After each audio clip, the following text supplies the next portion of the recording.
me, and the Flea. So this one we are talking headlines, gossip, the good stuff. You mean we're spilling the tea? We're spilling the tea on all things Flea, but not just our Flea. So this episode we're going to talk about some like really good headlines, and that's in our favorite department, pop culture, and then in the Flea department, we'll see what's up. So I have some really good articles I want to share with you, and so I guess the first thing I want to talk about is the Met Gala. Do you watch the Met Gala ever? Of course. Okay, this year's theme was Carl, yeah, we love. Okay, love because it's black and white. If there's anything about my palette, that's what it is. And I'm pretty sure every episode that we have actually put out there so far, we're in all black. I'm actually surprised I'm so bold with this color right now, but I like it. It matches the ring, the whole thing. Yeah, we're a vibe. But I think this was probably the first Met year where I wasn't like, whoa. Like, I actually really liked. Like, there's a lot of outfits that I could see myself wearing. Yes. Where other years, I'm like, what the Flea are you wearing? Like, I feel like people don't understand the Met and, like, the fact that it's, like... art. Yes. It's supposed to be weird. It's supposed to be... out there, weird, insane. Yeah. And, like, I always kind of was that person. And once you go back and, like, actually look it up and, like, meanings behind things or whatever, I was just like, that is so cool. Like, Carl had a cat. Yeah. And he was like honoring it. I think that's so cool. Yeah. So, anyways, I think that's a current headline right now. Totally. But I do feel like a lot of the looks I saw were stunning. 10 out of 10. Anne Hathaway. Wow. I think she might have been my fave. For sure. The Versace Chanel combo. Her hair was on point. Like, she just... Come on. She came to play, Give it to me. Also, I think D-Wade, Gabrielle Union, they all looked red. fire. That was cool. Mm-hmm. I liked Kim K's look. I did too, but I feel like the choker could have been out of the look. I'm a pearl girly, so I definitely loved the vibe. I think it was really cute. No, it was definitely well put together. I just think where I'm at now in like a fashion stage in my life. Yeah. I'm like a little bit more less is more, and I used to be all at everything. We're going head to toe, dripping. It's Kim Kardashian. She's gonna make a statement no matter what. I mean, I thought the Jenners were just okay. Like their looks were cool. No, love Kendall's. If Kendall's was a little bit longer, it would have been stunning. I think it was perfect. I think every part of it was like so well thought out. Honestly, I don't think that it should have been longer. I think it would have been dragging too much. Kylie, however, loved the dress. I just don't know that was the place to wear it. I think she would have looked really, really good in like a cream or black. There's a influencer I follow on Instagram, and like he like posted last night how like funny it is that like these people are like dressed to the nines, multi-million-dollar gowns. We're home in our room was being like, ew, her hair is in her face. Like, why that's is she wearing that? All in all, everyone looked so good. Totally. Switching gears here a bit. Another headline right now is like Taylor. Taylor with the breakup. We'll keep this one short because Rachel's not a Taylor fan, which... I'm saying is... I think Let's change the dynamic a bit, please. Can we? But I'm not a hater though. She's this whole following she has, the Swifties, the ticket prices. There's obviously a fan group and a following and a culture behind it. I'm the Swiftie. It's me. But anyways, I mean, I think that headline right now is there, and I think we'll see another breakup album, which I know you don't want to see, but that's what we go for, But another headline, which is really sad because it's like a Chicago legend, Jerry Springer died. Yeah. What the heck? I can't believe it. I know. To be honest, I feel like there has to be like a point where you're just like, I want to like do some stuff and navigate some areas of my life in privacy. Yeah. There has to be. I think more and more are doing that though. I agree. And I feel like there's a lot. Yes. But anyways, and then just a couple more here. I think we're wrapping up the Coachella Stagecoach season. That's always kind of my favorite in terms of like, Okay, so I think those two concert looks always set the tone for I think for the rest of ours, like Lala, Windy City Smokeout, like Agreed. All the baby festivals that happen after that. Yes. I think those looks and those vibes and everything. It's a mood. Yeah, it's almost like your mood board. Yeah, it starts the trend. It starts the concert season and stuff like that. So I'm actually like really geeked to like go to all the shows that I'm prepped for in the summer. So what did you think about that? Did you see any like cool stuff? Yeah, I mean, I will have to say Coachella wise, I was following a lot of the Vanderpump ladies. Oh, you were? I mean, like, first off, can we just say this podcast is an absolute hashtag Team Ariana supporting system? Thank you. You didn't even ask me. We know you. What are you? Ew. Right. Who is Tom? Like, I can't. This has been a headline for a really, really long time. And the fact that, like, beginning of March, second week of March. He's still, like, not getting it together. It's like, no offense, Rachel, Raquel, whatever her name is, y'all gotta figure it out because you're like, it's too much. So I think honestly, the worst part for me and like I have been a Vanderpump fan since literally season 1. Okay. Like when it started. So like 2013, you were like, there every episode, every week. Wow. It was like a whole thing with the girls. That's how I was with Jersey Shore. Same. Another good one. No. Vanderpump, absolutely. It was like early college, I binged Vanderpump during COVID. That was the first time you ever watched it? I had seen some, and my sister was a big fan, so she would always like keep me in the loop. About it, yeah, or like if it was on, I always watched it, and I knew the characters. I was again with the Jersey Shore vibe. I was a big Jax girly. I was like something about the bad boy in the front, that bartender. I was like, whoo. I started from season 1, episode 1, and just. For weeks, just like binged. So I'm recent to like their life. About the show is, like I said, it'd be different if you just started this season because you want to like see the shit and the drama that happens with Tom and Ariana. I love how they have like evolved, and it's like a reality TV show that like literally they have all like evolved. Multiple of the cast members own their own company. Own their own business, own their own restaurant, own their own merchandise line, their own makeup line, their own skincare line, their own books, their own cookbooks, drink books. Like, if you guys tell me that these people are, like, talentless and it's, like, a joke, then don't watch them. When people hate on them, I'm like, you're mad because you are not as successful as they are. Straight up. I definitely think that's true, and I think I've tried Skims. I've tried Kylie makeup, but I've tried Good American, everything is gone. Take it back. Like, everything. These girls were influencers before influencers was a thing. Of course, because they were selling Hydroxycut.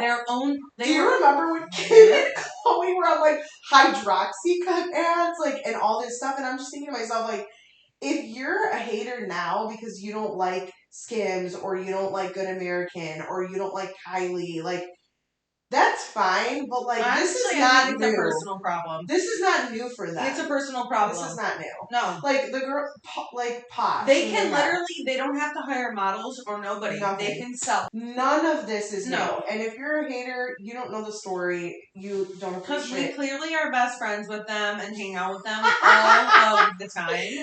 Don't talk smack about my girls. Excuse me. I would love to transition to now some Flea Market headlines. Talk to me. Okay. So I'll read you like where the article came from and the headline of it. Okay. And then kind of give you the background. And then we can have a discussion over it. I feel like that'd be cool. So the first article I read came from nationworldnews.com. And the headline was, "Nothing Goes to Waste. Millennials monopolize the sale of secondhand clothing." Okay. And so the kind of gist of this article was basically saying how the age group of 25 to 34 is kind of, and I'm high level just speaking about this, you can definitely read it on your own. Just talking about how millennials are occupying like 50% of the secondhand buying space right now. And then after that is that 18 to 24, the Gen Z group. They're about 25% now. What's interesting is as those folks grow up, I mean, I saw the other day. I'm not surprised about this at all. You know why? Here's where I take it back to. And not to like get off topic at all. No, go ahead. But to go with this demographic is what like we are both in. Mm-hmm. You know, I think about round 2, the store. Round 2. Oh yeah. Okay. My brothers live in Michigan. Both are very trendy. Love the Jays. Wicker Park is in Chicago. If you're not aware of the area, yeah, it's a neighborhood in Chicago. So when they came to town, we took them there and literally fell in love. When I tell you, it's basically like gently used sports, like official sports apparel, Jordans. Doms, Yeezy, everybody. Do you know how many people shop there and like the demographic? Yeah. I feel like the whole used thing in our generation is so much more a thing than like when I talk to my mom and dad. Well, so I get this article. Yeah. That's how I'm kind of like circling it. I understand why the statistics are so the way they are. But here's the thing too though, and I don't know if this is true for you or just for me, but when I was reading this and also like just reading some comments of like swap like comments that we've gotten on stuff, it's so interesting because it's when we were younger, like when I was like 8-year-olds, like growing at like, you know, grade school to middle school, high school even, you were made fun of. If you got like stuff at the resale store, I'm not even talking that. Do you remember resale store? I wouldn't even go there. I was like, and I grew up with like immigrant parents and stuff, so it was like Walmart, and I, no joke, would like be hiding my face, like walking down the aisles just getting like clothes.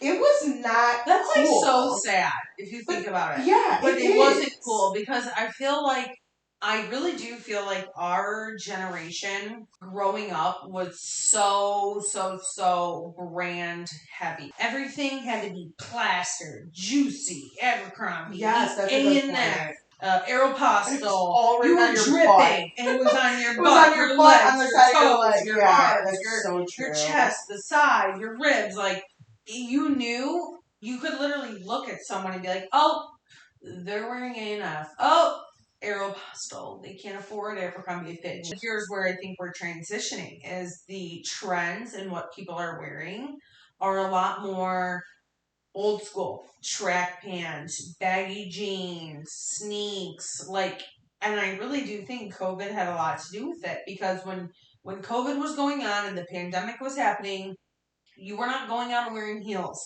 That was my first time that I purchased Dunks was during 2020 COVID. Yeah. I wanted to still look cute. Like, it's so crazy. Like, how our mind shifts, but I respect it. So I just saw someone, because it's prom season, approaching prom season. Ending.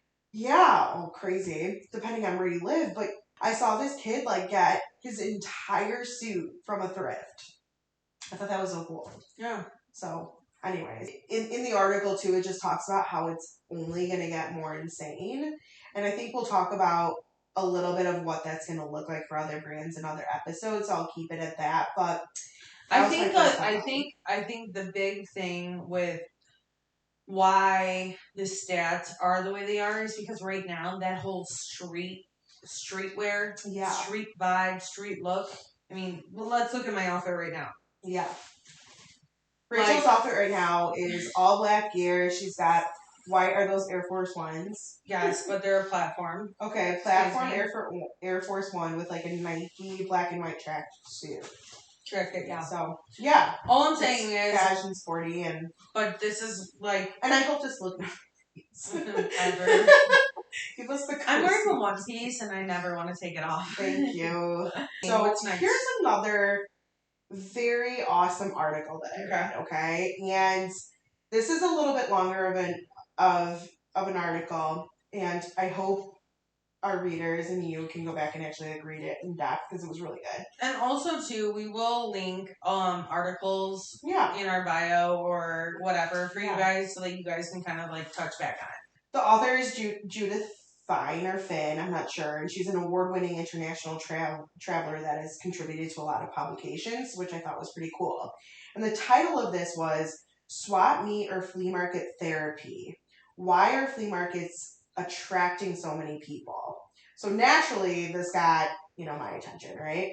So she kind of talked about a few different people in their scenarios and broke down how mental health has been, like, flea markets have been helping mental health. I can actually understand that. So I can see that. Okay, at first I was like, where are we going here? Tell me the article article and then no I'll idea.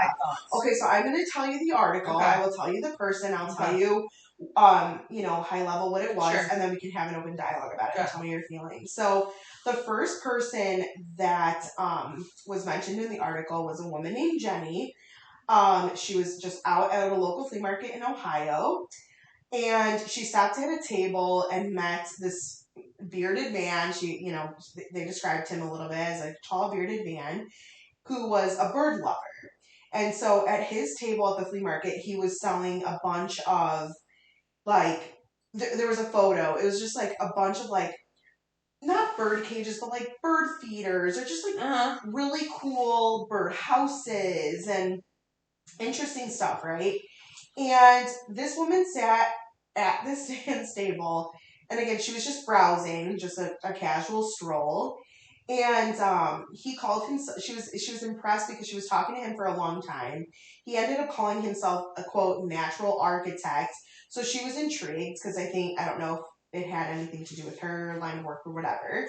So Jenny had no intention. It said Jenny had no intention on buying a birdhouse, but he talked to her for about 1 hour on three different things that he created, like in depth. The writer was curious to know after she had her visit, she was approached by the author, and the author said, what did you learn from your experience today? And Jenny said that she was so grateful for the time that was spent with her because she lived alone. She hadn't been out since COVID. The only conversation she had with an actual human being since 2022, which that was 3 years ago. 2020, oh my gosh, 2020. The only conversations that she has had since then have been on the phone. And she also told the writer that even for Zoom, like, she wouldn't pursue Zoom conversations because she never wanted to get ready, never wanted to get dressed, was just kind of overall depressed, anxious during COVID. She called this particular day flea market therapy and said, quote, I don't even know his name, but for the first time in ages, I didn't feel alone. Goosebumps. Goosebumps. So I'm a crier, guys. So like I literally Jenny. First off, So in essence, you go to a flea market. You're not doing anything. I understand. Not even I kind of. I understand 100% where she's coming from. I think sometimes people, you get stuck in like a little shell, a little rut, a little routine of not leaving. Yeah. You're remote. You don't have to. Yeah. And maybe you just haven't felt yourself in a long time. Yeah. And something told you or someone told you to go to this flea market that weekend. And I don't want to say I can guarantee, but I bet if we got Jenny on the line, she's been out of the house since. Yeah. Because, sometimes you need those breaking moments and those, like, breaking points where you're hurt. Mm-hmm. And then you feel like I'm good to be who I am again and I'm okay. Mm-hmm. This article, this part of the article stuck out to me so much because it speaks volumes on what a flea market is, right? Family oriented, and I think it's all about a personable relationship. The parts about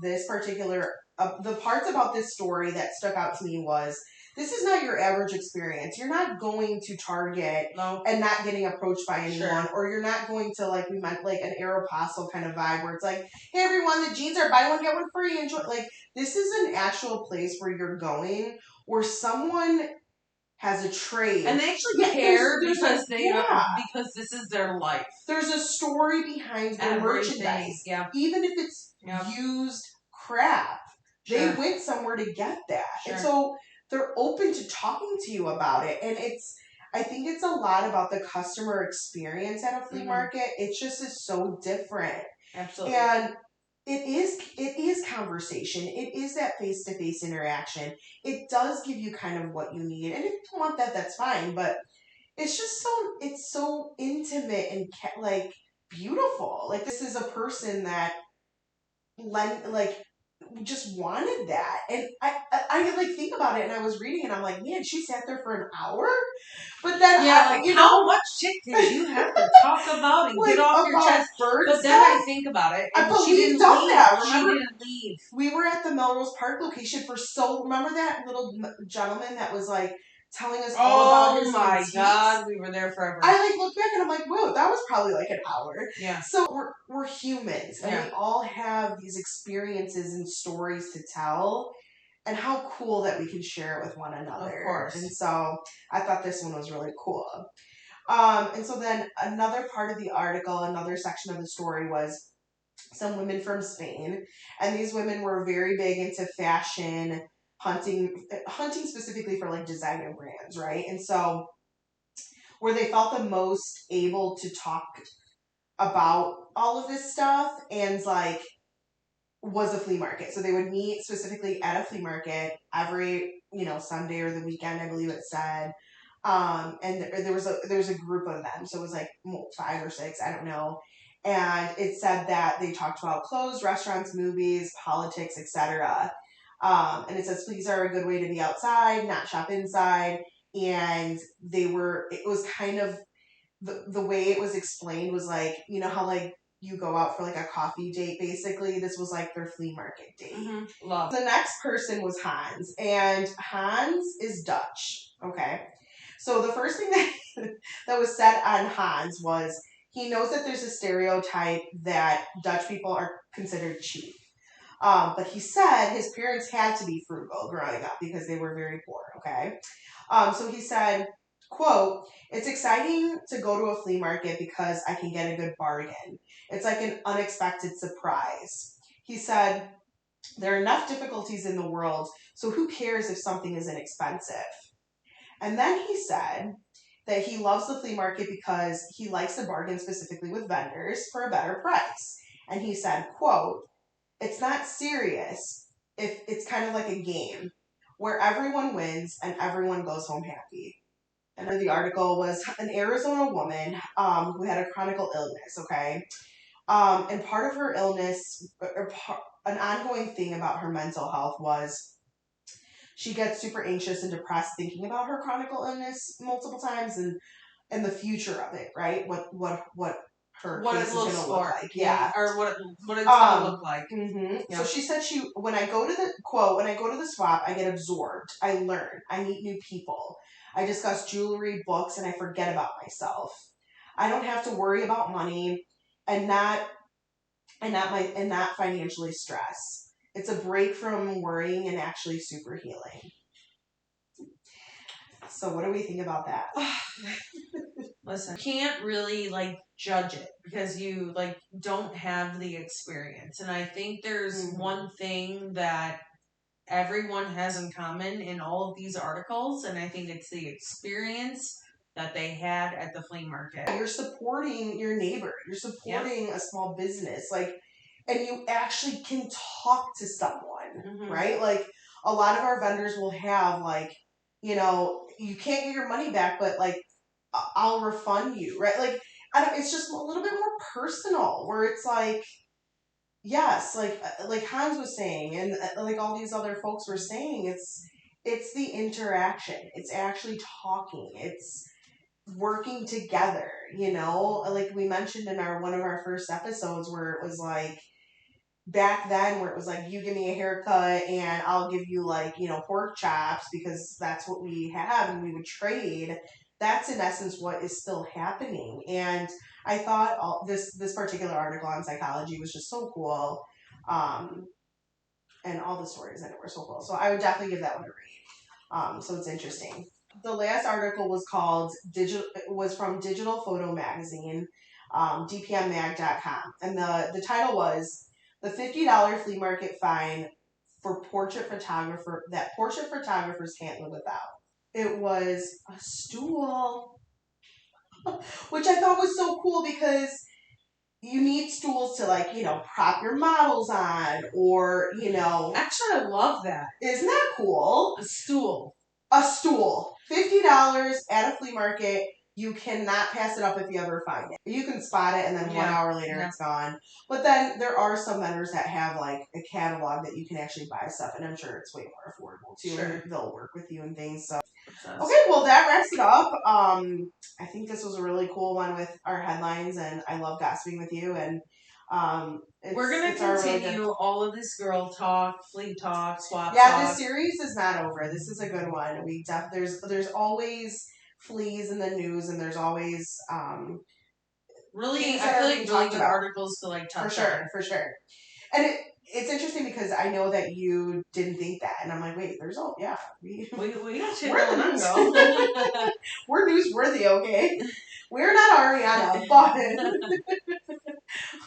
or Taylor Swift, but fleas are cool. Fleas are cool. Too cool. Fleas are sexy. You guys, we are bringing the sexy back to the flea market, and we want you to join us every Thursday.